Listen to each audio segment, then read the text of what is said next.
तो फिर से स्वागत है आप लोग का हमारे YouTube चैनल जेपी एकेडमी में। तो आज के इस वीडियो में क्लास 10 का ज्योग्राफी यानी कि भूगोल का जो सेकंड चैप्टर है, दूसरा चैप्टर है मिट्टी संसाधन, मृदा संसाधन। इस चैप्टर का most important VVI objective question जो कि आपके मैट्रिक के परीक्षा में पूछे ही जाएंगे, इससे बाहर आपका एक भी इस चैप्टर से क्वेश्चन पूछेगा। पूरे चैप्टर का ऑब्जेक्टिव यहाँ पे एक साथ ले आए हैं। यही सब क्वेश्चन आपका रिपीट होते रहता है, यही सब पूछता रहता है। तो आपको एकदम 100% गारंटी दे रहे हैं कि यदि इस चैप्टर से क्वेश्चन पूछेगा तो इससे बाहर नहीं पूछेगा, है ना। इसके पहले आपका पहला चैप्टर का जो मोस्ट इंपॉर्टेंट ऑब्जेक्टिव क्वेश्चन है वो भी अपलोड कर दिए हैं, और इस वीडियो में हम लोग चैप्टर 2 का most important VVI objective question जो कि आपके एग्जाम में पूछेगा ही पूछेगा उसको लेकर आए हैं। तो चलिए बिना देर किए हुए शुरू करते हैं। और पहले हम लोग बात करेंगे कि पहला पॉइंट है आपका जो कि ऑब्जेक्टिव में पूछा जाएगा, भूमि के स्वरूप। भूमि के स्वरूप कहने का मतलब जो भारत का क्षेत्रफल है ना, पूरा जो भारत है हमारा देश है, इस भारत में पूरा जमीन जो है, पूरा जमीन है उसमें 43% भूभाग पर क्या है, मैदान है। मैदान है, क्या है, मैदान है। तो आपके एग्जाम में पूछा जाएगा कि भारत के कुल भूमि का कितना प्रतिशत भूभाग जो है मैदान है, एकदम पूछेगा ही पूछेगा। तो 43% आपका मैदान है और 30% आपका पर्वत है।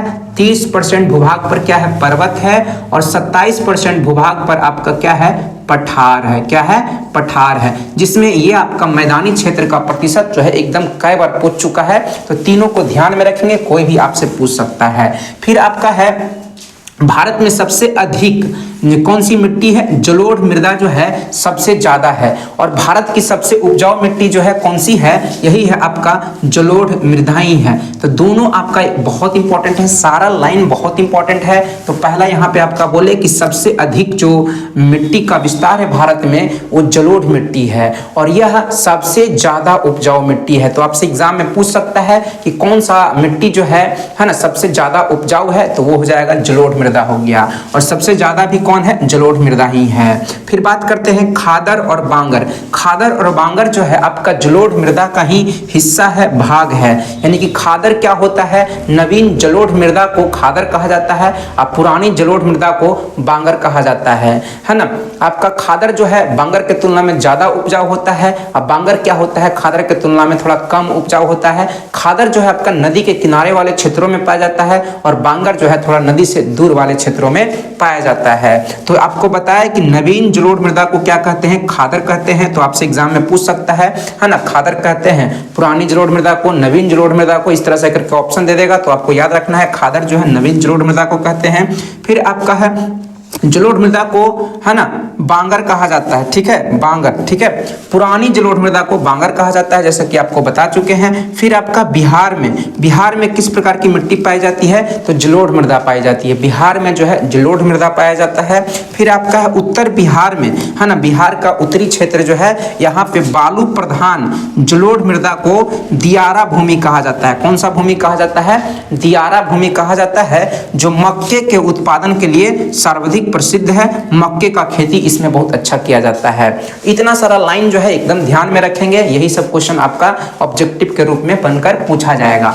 फिर आपका है काली मिट्टी का रंग जो है टिटाइनिफेरस, एक आपका यौगिक है, कंपाउंड है ना, जो आपका एल्युमिनियम और लोहे का एक यौगिक है ना। इसके उपस्थिति के कारण काली मिट्टी का रंग जो है आपका काला होता है। टिटाइनिफेरस भी होता है और जीवाश्म भी इसमें पाए जाते हैं, जिसके कारण इसका रंग जो है काला होता है। फिर आपका काली मिट्टी को जो है एकदम पूछा जाता है, काली मिट्टी को ही रेगुर मिट्टी के नाम से जाना जाता है। या रेगुर मिट्टी किसे कहते हैं, रेगुर किसे कहा जाता है, तो काली मिट्टी को कहा जाता है। काली मिट्टी को एक और नाम है स्वतः ज्योति गई मिट्टी। स्वतः ज्योति गई मिट्टी किसे कहते हैं, तो काली मिट्टी को ही कहा जाता है। या काली कपासी मिट्टी, काली कपासी मिट्टी किसे कहा जाता है, तो काली मिट्टी को ही कहा जाता है, क्योंकि इसमें कपास की खेती बहुत अच्छी मानी जाती है ना। काली मिट्टी में कपास की खेती सर्वाधिक होती है और अन्य फसलों का उत्पादन होता है ना, लेकिन कपास की खेती के लिए काली मिट्टी जो है सबसे उपयुक्त माना जाता है, ठीक है। फिर आपका है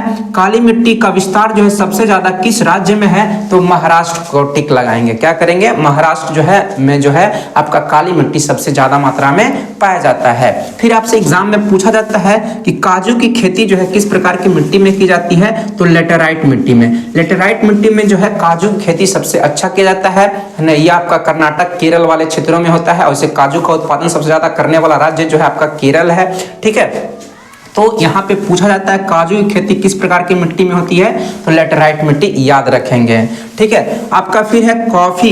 कॉफी का सबसे अधिक उत्पादन जो है कौन राज्य करता है, कर्नाटक करता है। ये सब एग्जाम में पूछा जाता है, इसलिए आपको यहाँ पे लाए हैं। फिर आपका मरुस्थलीय या शुष्क मृदा। मरुस्थलीय मृदा को ही क्या कहा जाता है, शुष्क मृदा कहा जाता है। ये पश्चिम भारत के है ना, आपका ऊपर में उत्तर हो गया, दाएं साइड पूरब हो गया, बाएं साइड आपका पश्चिम हो गया। तो पश्चिम भारत जो राजस्थान वाला क्षेत्र है, जो राज्य है आपका राजस्थान, ये राज्य के अकॉर्डिंग आपसे पूछेगा तो राजस्थान का नाम बताएंगे। राजस्थान में जो है सबसे ज्यादा आपका मरुस्थलीय मिट्टी पाई जाती है।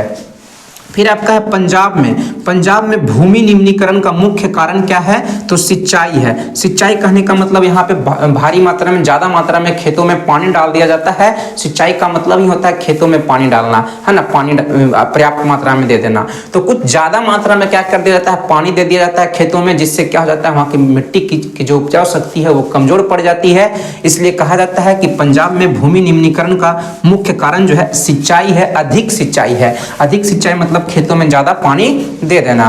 फिर आपसे एग्जाम में पूछा जाता है सुपानी। सुपानी को ही क्या कहा जाता है, समोच्च कृषि कहा जाता है। सुपानी कृषि को ही समोच्च कृषि कहा जाता है। तो सुपानी या समोच्च कृषि का संबंध किस राज्य से है, तो उत्तराखंड, है ना। सुपानी कृषि या समोच्च कृषि जो सीढ़ीनुमा खेत होता है उसी को कहा जाता है। सीढ़ीनुमा खेत बनाकर खेती करने की विधि को ही क्या कहा जाता है, सुपानी या समोच्च कृषि किया जाता है। ये खासकर पर्वतीय क्षेत्रों में देखने को मिलता है, जिसमें उत्तराखंड सबसे ज्यादा यहाँ पे किया जाता है सुपानी कृषि या समोच्च कृषि।